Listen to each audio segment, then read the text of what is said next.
My wait is finally over. I've got my hands on Alienware's 38-inch gaming monitor. This gigantic beast of a display looks to be the dream for not only lovers of ultrawide, but those that love their resolution too, as we see a pixel-packing 3840 by 1600 panel, all whilst maintaining low input lag, G-Sync Ultimate, and a 144Hz refresh rate. This has got to be the dream, right? Well, for the most part, yeah, but as you'll soon discover, even this isn't perfect. Just like my transitions into today's sponsor. Corsair has gone small with a new K65 RGB Mini. This 60% mechanical keyboard will not only look incredible on your desk, but it'll save you space and let you game at your very best. Powered by Corsair Axon hyper-processing technology, the K65 RGB Mini can poll at a mind-boggling 8000 Hz for super fast reaction times. Play your best game today with the K65 RGB Mini. Check it out with that link down below. Let's start off with two things to note. Firstly, this video is in no way sponsored or endorsed or affiliated with Alienware, but they did actually supply this review sample for a couple of weeks for a separate laptop sponsored video. Secondly, and arguably a lot more importantly for you, this monitor is big. Like, really big. I have always loved using large monitors. They let you get more physical stuff on your screen at any one time, which is not only brilliant for work and productivity, but it is also incredibly immersive if you're playing video games. With this, unlike a traditional 16:9 display, the ultrawide size fits your field of view perfectly, with just the right amount of height so that you don't feel that you're too close to the monitor, but then still maximizing the horizontal space that's available. But having said that, I've actually found this quite jarring to switch to. I'm used to using a PG35 V Cube, so in theory it doesn't sound that much smaller, 34.5 inch versus 38.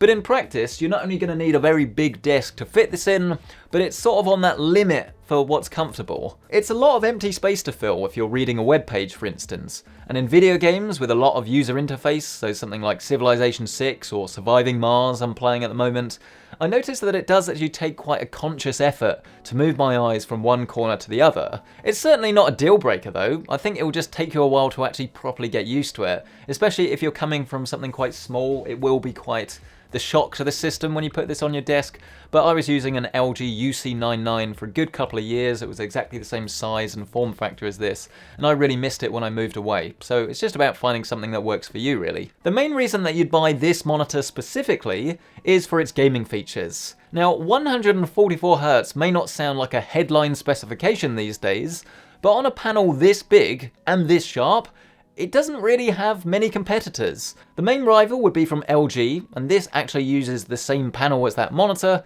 However, the G-Sync Ultimate and the higher HDR certification are indeed unique to this monitor. But this is a little bit of a weird one because this G-Sync module does actually then limit you a little bit because you can't overclock this to 175Hz like you can with the LG and then obviously use FreeSync. It's quite hard to say which would be better. What would you rather have? 144Hz and G-Sync, or G-Sync compatible but up to 175?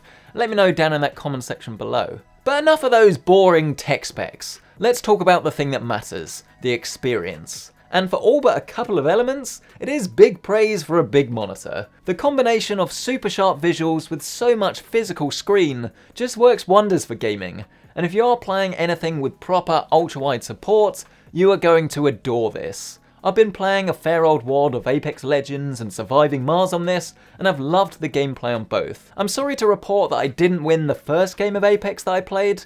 Instead, I had to settle for winning the second. And it was really frustrating actually because the game that I played after that, I then came second. I was so close, I feel personally responsible for letting the team down. I overextended. I guess the monitor's not good enough for 2 in a row. Get something else. Shockingly poor PC Centric jokes aside, having so much screen real estate paired with a surprisingly low amount of input lag and then the super fast 144Hz refresh rate does let you be more aware than ever, but then still have that fine control when you get in a firefight. It's certainly not as smooth as a 240 or 360Hz monitor, both of which would definitely be better for any budding pros out there, but this has to be the most do-it-all display that I think you can find really. Let's talk drawbacks though, because as I mentioned at the start, this is not the perfect monitor. We'll start with response time. This is rated at 1 millisecond grey to grey, But in practice, I don't really see where they've got that figure from. It must be from using the most extreme overdrive setting, but like pretty much most monitors on the market, as soon as you enable that, you get a load of reverse ghosting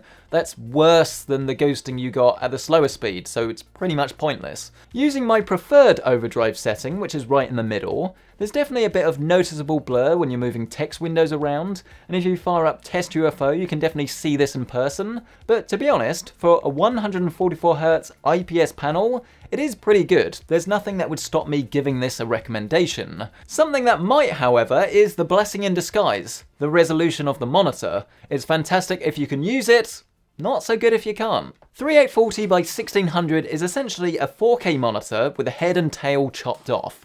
So it's a whole lot of pixels to push, and even the RTX 3080 that I was using to test this fails to get 144Hz across the board.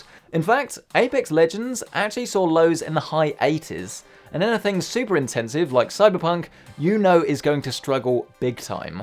You can of course always turn the resolution down, but when there are monitors available with 3440 by 1440 resolution for half the price, you have to ask yourself whether the extra expense here is actually worth your hard-earned cash. That could be the difference between actually getting a graphics card. Let's be real though, chances are you're probably someone like me that actually wants to use this for work pretty much just as much as gaming.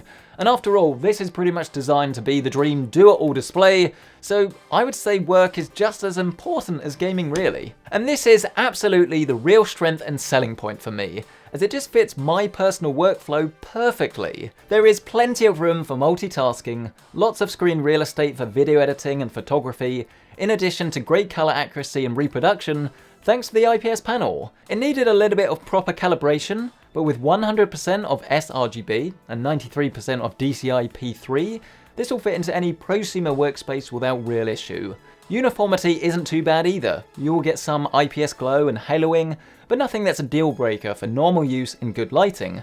Price, surprisingly, is also fairly respectable, as it seems to come in at around about £1,200 at the moment, which, don't get me wrong, is definitely not cheap, but it is at least a lot of physical monitor for your money, and when you compare it to some of its competitors, I think it compares quite well. I think the biggest drawback of this though has to be its HDR performance, and I'm a little bit disappointed to be honest with Nvidia because this is G-Sync Ultimate, but when you compare it to the other G-Sync Ultimate displays, it's night and day. HDR in this, to be honest, is quite disappointing. For anyone that's in the know, this is not going to be unexpected, as with HDR 600 certification and a mere 32 dimming zones, this is lacking in the high brightness punch that you're going to get from something like the Acer X27 or the PG35VQ. It is fine and looks decent, with better colour than you find in SDR, but you just don't get that dramatic contrast that I've got so used to across high-end dimming systems and OLED screens. It's frustrating because the ginormous Samsung G9 can deliver 1000 nits of brightness,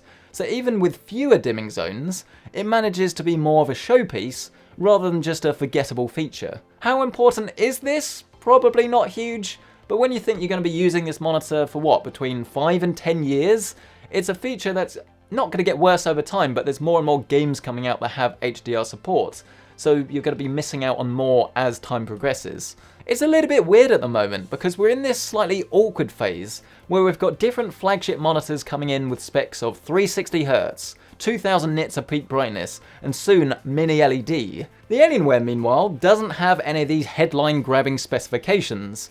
Instead, it almost just delivers the monitor that people have actually been asking for, and giving features that everyone can use and actually wants to have. If you really are a jack-of-all-trades gamer, you've got a fair bit of money to spend, and you do some work on this thing and you're going to use its full potential, then it really does come highly recommended. But if you just want an ultra-wide gaming monitor to game on, then I think a 3440 by 1440 equipped monitor is going to be a better bet. It's cheaper, it's easier to drive, you can get some really good ones that have perfect quality, even faster refresh rates than this as well. I think that's going to be the more sensible option. But if you really do want the ultimate jack-of-all-trades monitor that can do pretty much everything, then this Alienware does come highly recommended. What do you guys think? Please do let me know down in the comment section below. Smash the like button, get yourself subscribed, and of course, if you do want to check out current pricing on this monitor, as always, you can find it linked down below. And of course, while you're down there, do bask in the RGB glory of the K65 RGB Mini. If you're after a small, yet fully featured mechanical gaming keyboard, then look no further. Packing Cherry X mechanical key switches, durable PBT double-shot keycaps, and per-key RGB lighting, the K65 RGB Mini is just the ticket for gamers looking to downsize. Get yours today with that link down below. Thank you so much for watching, I really appreciate it. I'll see you in the next one.